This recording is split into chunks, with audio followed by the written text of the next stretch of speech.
So I have felt, so I've been, as you know, sort of figuring out how to take gifts into the community conversation. And I found that the stuff by Michael Mead about the acceleration of calling when you are in a, when there's crisis around you.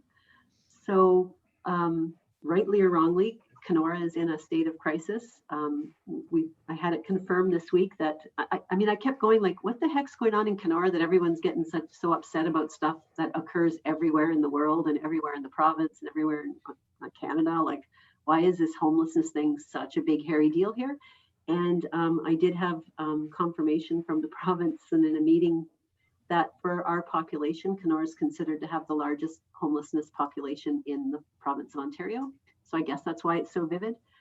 So there was an issue and there was a need to manage a project at the community level. And I took it to my board as an acceleration of calling, that we have the skills and an opportunity to lead with our gifts, to operate emergency housing, not a shelter, but temporary short-term housing. Don't even know who pays for it. It's really kind of completely unknown. We had 2.5 weeks to get ourselves organized to it, because I truly believe we're operating out of gifts and out of calling. It's a completely energizing experience as opposed to a freaking me out one, because within 3 weeks we had to have staffing in place, protocols in place, figure out COVID, figure out of 105 people in Kenora how 9 we're going to have housing starting next week.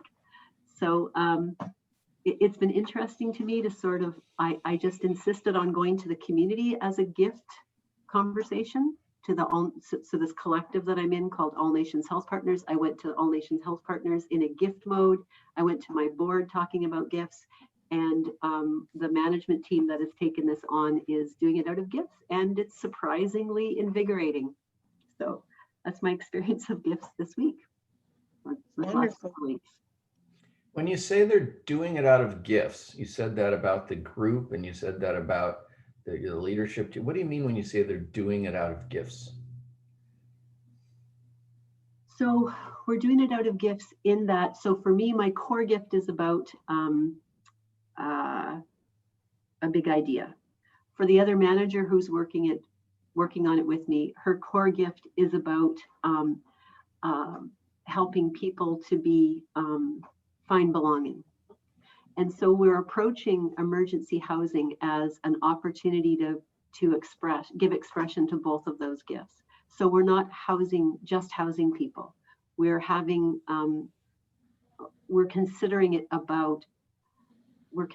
it as a vehicle to help us people discover their gifts. And so there's excitement about it. Also, I think that KCL has gifts and strengths that are about providing residential support to people. It's what we do, and it's what we do extraordinarily well, I think. And so we're not sort of going, oh, this is like a pilot project or something that, we have to do. What we're saying is like, we are really good at this, and we're willing to, we're going to offer this to the community, and we're going to show them how to support the hardest to serve in our community in a way that is different from where they show up in other places. So it's not going to, it's not about harm reduction. It's about they have gifts to share, and that's what we're going to figure out with them. And we are gifted by this opportunity to get to know them and to work with them and to hear their stories. And we're going to figure out a way to offer that to the community as well. So today we're going around and meeting all the neighborhood businesses, giving them our cards to say, and doing asset mapping with them, asking them what they feel they can offer. So it just seems to be, instead of sort of being like, another demand on us, it seems to be this big possibility for us. I think that's what I'm talking about. Wow. That's one of the most concise descriptions of integrating gifts into a project I've ever heard.